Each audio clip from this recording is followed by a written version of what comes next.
Hello friends, आप लोग का हमारे यूट्यूब चैनल में स्वागत है। तो आप लोग कैसे हैं? आई होप आप लोग बहुत ही अच्छे होंगे। तो आज हम लोग फाइलम प्रोटोजोआ का एंटमीबा टॉपिक देखते हैं।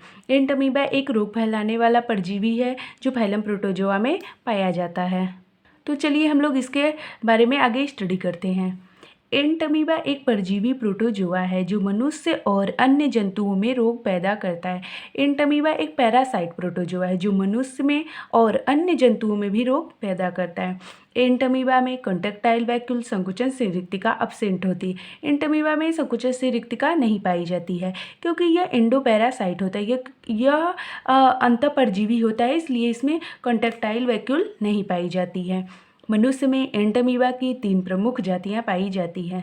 मनुष्य में एंटमीबा की 3 स्पीसीज पाई जाती है। पहला है एंटमीबा हिस्टोलिटिका, दूसरा है एंटमीबा जिंजीवैली, तीसरा है एंटमीबा कोलाई। तो हम लोग एंटमीबा हिस्टोलिटिका के बारे में देखते हैं। अब हम लोग इसका क्लासिफिकेशन देखते हैं।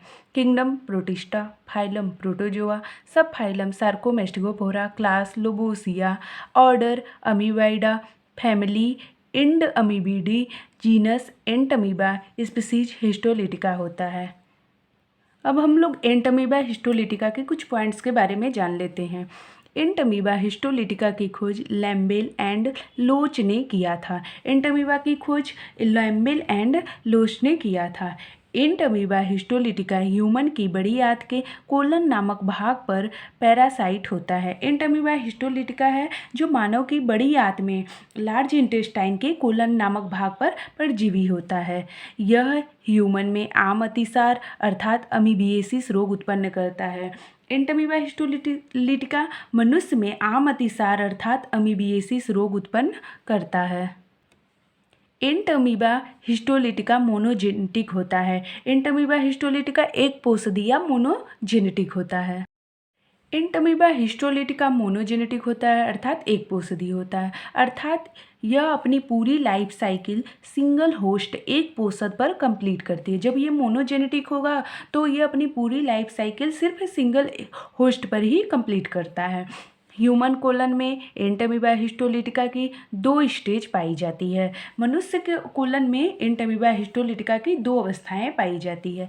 पहला है ट्रोफोजोइट या मैग्ना फॉर्म, दूसरा है प्रीसिस्टिक स्टेज या माइन्यूटा स्टेज। पहला है ट्रोफोजोइट या मैग्ना स्टेज, दूसरा है प्रीसिस्टिक स्टेज या माइन्यूटा स्टेज।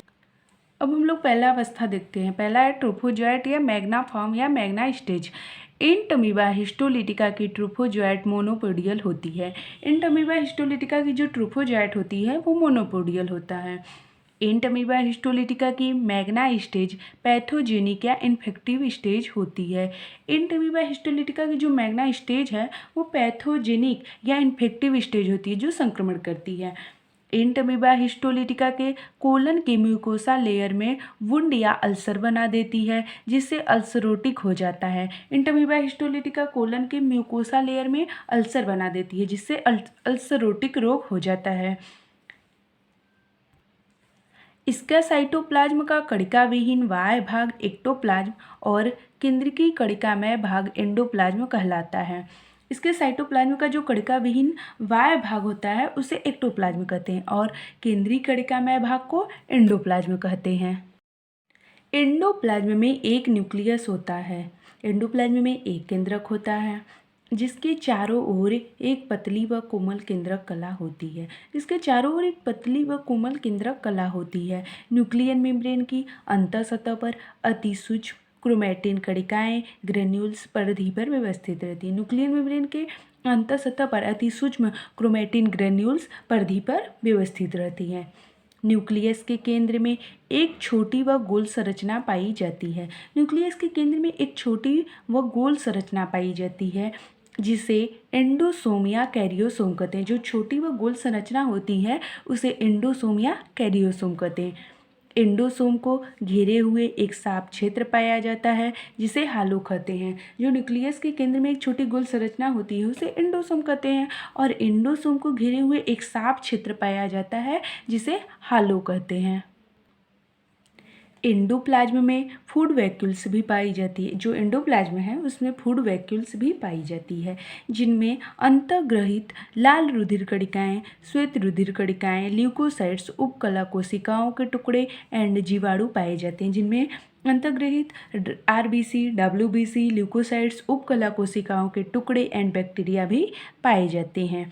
इंटमीबा हिस्टोलिटिका एक समपराशरी वातावरण में रहता है। इंटमीबा हिस्टोलिटिका है जो एक समपराशरी वातावरण में रहता है, अतः इसमें कंटेक्टाइल वैक्यूल का अभाव होता है। इंटमीबा हिस्टोलिटिका में कंटेक्टाइल वैक्यूल का अभाव होता है। इसमें प्रायः एक ही मोटा व कुंद ब्लंट कूटपाद होता है। इसमें एक मोटा व ब्लंट कूटपाद होता है जिसकी हेल्प से वह गति करता है, जिसकी हेल्प से एंटमीबा गति करता है। इसकी गति को लाइंक्स गति कहते हैं। ये जो गति करता है इस गति को लाइंक्स गति कहते हैं। ट्रोफोजॉइट में प्राणी समपोषण होता है। एंटमीबा हिस्टोलिटिका के ट्रोफोजॉइट स्टेज में प्राणी सम होलोजोइक पोषण होता है। नोट, एक इम्पॉर्टेंट पॉइंट है, यदि एंटमीबा हिस्टोलिटिका की संख्या बढ़ जाए तो इसकी मैग्ना स्टेज माइन्यूटा स्टेज में चेंज हो जाती है। अगर एंटमीबा हिस्टोलिटिका की संख्या बढ़ जाती है तो मैग्ना स्टेज तुरंत माइन्यूटा स्टेज में चेंज हो जाती है। हम लोग एंटमीबा हिस्टोलिटिका का दूसरा स्टेज देखते हैं, प्रीसिस्टिक स्टेज या माइन्यूटा स्टेज। यह एंटमीबा हिस्टोलिटिका की सिस्ट बनने से पूर्व की अवस्था प्रीसिस्टिक स्टेज है। यह भी अंडाकार परंतु अपेक्षाकृत छोटी होती है। यह एंटमीबा हिस्टोलिटिका की सिस्ट बनने से पूर्व की अवस्था प्रीसिस्टिक स्टेज कहलाती है। यह भी अंडाकार होती है परंतु अपेक्षाकृत छोटी होती है। यह ट्रोफोजॉइट स्टेज से आकार में अपेक्षाकृत छोटी नॉन मोटाइल होती है, अतः इसमें फूड वैक्यूल्स का अभाव होता है। यह ट्रोफोजॉइट स्टेज से आकार में अपेक्षाकृत छोटी और नॉन मोटाइल भी होती है, अतः इसमें फूड वैक्यूल्स का अभाव होता है। यह रोगजनक भी नहीं है, इससे कोई रोग नहीं होता है। इसका पुटी भवन होता है, इसका पुटी भवन भी होता है तथा पुटी के रूप में एक होस्ट से दूसरे होस्ट में पहुंचती है। इस स्टेज में सिस्ट के रूप में एक होस्ट से दूसरे होस्ट में पहुंचती है। माइन्यूटा स्टेज लार्ज इंटेस्टाइन की कैविटी में छोटे छोटे सिस्ट बन जाते हैं। माइन्यूटा स्टेज के लार्ज इंटेस्टाइन की कैविटी में छोटे छोटे सिस्ट बन जाते हैं और सिस्ट का न्यूक्लियस 4 पार्ट में डिवाइड हो जाता है। जो सिस्ट बन जाते हैं उसका न्यूक्लियस 4 पार्ट में डिवाइड हो जाता है, जिसे क्वाड्री न्यूक्लिएटेड सिस्ट कहते हैं, जिसे क्वाड्री न्यूक्लिएटेड सिस्ट कहते हैं। जब सिस्ट का न्यूक्लियस 4 पार्ट में डिवाइड हो जाएगा तो उसे क्वाड्रीन्यूक्लिएटेड सिस्ट कहते हैं। क्वाड्रीन्यूक्लिएटेड सिस्ट में क्रोमैटिन बन जाते हैं। क्वाड्रीन्यूक्लिएटेड सिस्ट में क्रोमैटिन बन जाता है जिनमें ग्लाइकोजन का स्टोरेज होता है, जिनमें ग्लाइकोजन का स्टोर होता है। एक इम्पॉर्टेंट पॉइंट है, देख लीजिए, एंटमीबा हिस्टोलिटिका की क्वाड्रीन्यूक्लिएटेड सिस्ट इन्फेक्टेड होती है। एंटमीबा हिस्टोलिटिका की जो क्वाड्रीन्यूक्लिएटेड सिस्ट बनी है वो इन्फेक्टेड होती है। एंटमीबा का infection contaminated food and water से होता है। एंटमीबा का इन्फेक्शन जो है वो कंटामिनेटेड फूड एंड वाटर से होता है। एंटमीबा का फूड मटेरियल आरबीसी है। एंटमीबा का जो फूड मटेरियल है वो आरबीसी है। एंटमीबा के संक्रमण का उपचार मेट्रोजिल है। एंटमीबा के संक्रमण का उपचार मेट्रोजिल जो दवाई होती है वो है। ट्रोफोजॉइट स्टेज और माइन्यूटा स्टेज का फिगर देख लेते हैं। ट्रोफोजॉइट स्टेज में देखिए न्यूक्लियस पाया जाता है, फूड वैक्यूल्स है, एंडोप्लाज्म है, स्यूडोपोडियम है जिसे ये गति करता है, एक्टोप्लाज्म में है, प्लाज्मा लेमा है, बैक्टीरिया है, इंजेस्टेड बैक्टीरिया है और इंजेस्टेड रेड ब्लड सेल्स हैं। और माइन्यूटा स्टेज में भी एक्टोप्लाज्म है, स्यूडोपोडियम है, एंडोप्लाज्म है, प्लाज्मा लेमा है, इसका न्यूक्लियस भी है। आप लोग इसका फिगर देख सकते हैं। हम लोग एंटमीबा हिस्टोलिटिका का लाइफ साइकिल देखते हैं। Life cycle of Entamoeba histolytica. Entamoeba histolytica monogenetic animal है। एंटमीबा हिस्टोलिटिका एक पोषदी जंतु है। इसमें सेक्सुअल रिप्रोडक्शन नहीं होता है, इसमें लैंगिक जनन नहीं होता है, केवल एसेक्सुअल रिप्रोडक्शन के द्वारा लाइफ साइकिल चलता है। केवल अलैंगिक जनन के द्वारा लाइफ साइकिल चलती है। अमीबा के समान यहाँ भी एसेक्सुअल रिप्रोडक्शन बाइनरी फिजन या मल्टीपल फिजन बहुविखंडन के द्वारा होता है। अमीबा के समान एंटमीबा हिस्टोलिटिका में भी एसेक्सुअल रिप्रोडक्शन अलैंगिक जनन में बाइनरी फिजन या बहुविखंडन मल्टीपल फिजन के द्वारा होता है। अब हम लोग बाइनरी फिजन या द्विविखंडन को देखते हैं। ये जीव की कायिक अवस्था अर्थात पुसाड़ु अवस्था वाला जनन है। ये एनिमल की कायिक अवस्था अर्थात पुसाड़ु अवस्था वाला जनन है, जिसमें न्यूक्लियस सामान्य से बड़ा होकर सूत्री विभाजन से विभाजित होता है। जिसमें न्यूक्लियस सामान्य से बड़ा हो जाता है और सूत्री विभाजन से विभाजित हो जाता है। बाद में शेष प्रोटोप्लाज्म भी बीच में से सकरा होकर प्रायः 2 समान भागों में बट जाते हैं। बाद में जो प्रोटोप्लाज्म में शेष बचा रहता है वो भी बीच में से सकरा होकर प्रायः 2 समान भागों में बट जाता है। मल्टीपल फिजन या बहुविखंडन को देखते हैं। विशेष प्रकार का एसेक्सुअल रिप्रोडक्शन एंटमीबा की परिकोष्ठित अवस्था में ही होता है। जो विशेष प्रकार का अलैंगिक जनन है वो एंटमीबा की परिकोष्ठित अवस्था में ही होता है। पुसाड़ुओं से छोटे गोल तथा भिन्न विशेषताओं वाली पूर्व परिकोष्ठीय अवस्था बहुविखंडन होता है। पुसाड़ुओं से जो छोटे गोल तथा भिन्न विशेषताओं वाला पूर्व परिकोष्ठीय अवस्था है वो बहुविखंडन कहलाता है। इनके प्रोटोप्लाज्म में 2 क्रोमेटिड बॉडीज दिखाई देती हैं। इनके जीवद्रव्य में 2 क्रोमेटिड बॉडीज देखने को मिलती है। शीघ्र ही पूर्व परिकोष्ठीय अवस्था में एक कोमल पतला तथा पारदर्शी आवरण बनाता है। शीघ्र ही पूर्व परिकोष्ठीय अवस्था में एक कोमल पतला तथा पारदर्शी आवरण बनाता है। यही पुटी अवस्था में न्यूक्लियस 2 सामान्य सूत्री विभाजनों द्वारा डिवाइड हो जाता है। यह शिष्ट अवस्था में न्यूक्लियस 2 सामान्य सूत्री विभाजनों द्वारा डिवाइड हो जाता है। इस प्रकार बनी 4 न्यूक्लियस कोष्ठित अवस्था परजीवी की संक्रामक अवस्था होती है। इस प्रकार जो बनी 4 न्यूक्लियस होती है वो कोष्ठित अवस्था पैरासाइट की संक्रामक अवस्था होती है और मल के साथ बाहर आ जाती है और मल के साथ बाहर आ जाती। इस प्रकार एंटमीबा हिस्टोलिटिका की यही कोष्ठ मनुष्य के लिए इन्फेक्टिव संक्रामक प्रावस्था होती है। जो ये फेज होता है वह मनुष्य के लिए संक्रामक होता है। गंदे भोजन व जल के साथ किसी स्वस्थ मनुष्य की आंत में पहुंचने पर कोष्ठ गल जाता है। गंदे भोजन व जल के साथ किसी स्वस्थ मनुष्य के आंत में पहुंच जाता है और गल जाता है और चौकेंद्रीय अमीबा मुक्त हो जाते हैं। जो केंद्रीय कोष्ठ होता है वो अमीबा मुक्त हो जाता है और एंटमीबा की लाइफ साइकिल चलती रहती है और एंटमीबा की लाइफ साइकिल है जो है वो आगे चलती रहती है। एंटमीबा हिस्टोलिटिका का लाइफ साइकिल का डायग्राम देख लेते हैं। ये इसका ट्रोफोजाइट स्टेज है। इसमें 2 फूड वैक्यूल्स पाए जाते हैं। इंजेस्टेड आरबीसी है, स्यूडोपोडियम है, एक्टोप्लाज्म है, एंडोप्लाज्म है, न्यूक्लियस है, न्यूक्लियोलस है। ये ट्रोफोजाइट स्टेज है। इसके बाद इसका बाइनरी फिजन होगा, द्विविखंडन होगा। द्विविखंडन के बाद ये प्रीसिस्टिक फॉर्म में आ जाएगा, प्रीसिस्टिक स्टेज या मैग्ना स्टेज में आ जाएगा। फिर इसके बाद इस सिस्ट का फॉर्मेशन होगा जिसमें क्रोमेटिड बॉडीज पाई जाती हैं। क्रोमेटिड बॉडीज के बाद पाई जाती है और सिस्ट से ये बाइन्यूक्लिएटेड सिस्ट का फॉर्मेशन करेगा।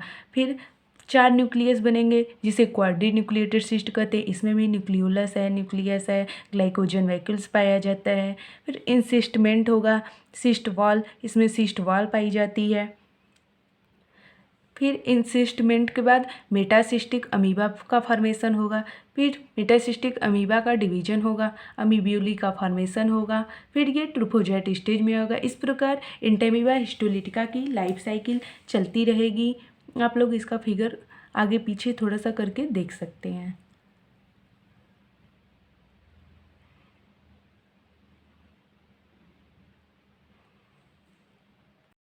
एंटमीबा की दूसरी स्पीसीज को देखते हैं जिसे एंटमीबा जिंजीवैलिस कहते हैं। अब इसका क्लासिफिकेशन हम लोग देखते हैं। इसका क्लासिफिकेशन है phylum Protozoa, sub phylum Sarcomastigophora, class Archamoebae, order Amoebida, genus Entamoeba, species gingivalis. Entamoeba gingivalis के कुछ पॉइंट्स के बारे में जान लेते हैं। ये दांतों की जड़ों के मैल, मसूड़ों के ऊतक तथा टॉन्सिल्स आदि पर इंटमीबा जिंजीवैलिस पैरासाइट होता है। ये दांतों की जड़ों के मैल, मसूड़ों के ऊतक में तथा टॉन्सिल्स आदि पर इंटमीबा जिंजीवैलिस परजीवी होता है। इसके रोगजनक के विषय में कोई मत नहीं है, बट ऐसा देखा गया है कि यह पायरिया रोग से पीड़ित मनुष्य के मुख में अधिक पाया जाता है। इसके रोगजनक विषय में कोई अधिक मत दिया नहीं गया है, लेकिन ऐसा देखा गया है कि पायरिया रोग से पीड़ित मनुष्य के मुख में अधिक पाया जाता है, अर्थात ये पायरिया रोग फैलाता है। इसमें सिस्ट का फॉर्मेशन नहीं होता है, ये WBC का भक्षण करते हैं, ये WBC का फैगोसाइट्स करते हैं, भक्षण करते हैं। इंटमीबा जिंजीवैलिस का डायग्राम देख सकते हैं।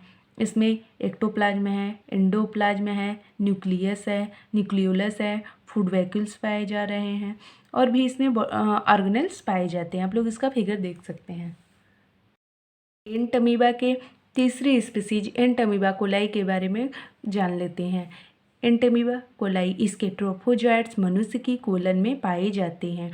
एंटमीबा कोलाई के जो ट्रोफोजोइट हैं वो मनुष्य के कोलन में पाया जाता है। यह हानिकारक नहीं है, ये हानिकारक नहीं होते हैं तथा स्वभोजिता प्रदर्शित करते हैं, ये स्वभोजिता भी प्रदर्शित करते हैं, इसमें ये हानिकारक नहीं होते हैं। एंटमीबा कोलाई में 8 न्यूक्लियोसिस्ट का फॉर्मेशन होता है। एंटमीबा कोलाई में 8 न्यूक्लियोसिस्ट का फॉर्मेशन होता है। Entamoeba coli commensalism parasite in human colon. Entamoeba जो कोलाई है वो स्वभोजिता होता है, कॉमन सेलिज्म होता है, वह ह्यूमन कोलन में पैरासाइट होता है। तो फ्रेंड्स, आज हम लोगों ने एंटमीबा के बारे में जाना। तो आप लोग को वीडियो पसंद आया हो तो लाइक, शेयर, कमेंट और सब्सक्राइब कीजिएगा। आप लोग को हिंदी इंग्लिश मीडियम में मिक्स नोट्स चाहिए BSc MSc का तो कमेंट करके ज़रूर बताइएगा, हम आगे वीडियो में ज़रूर लेकर आएंगे। Thanks everyone.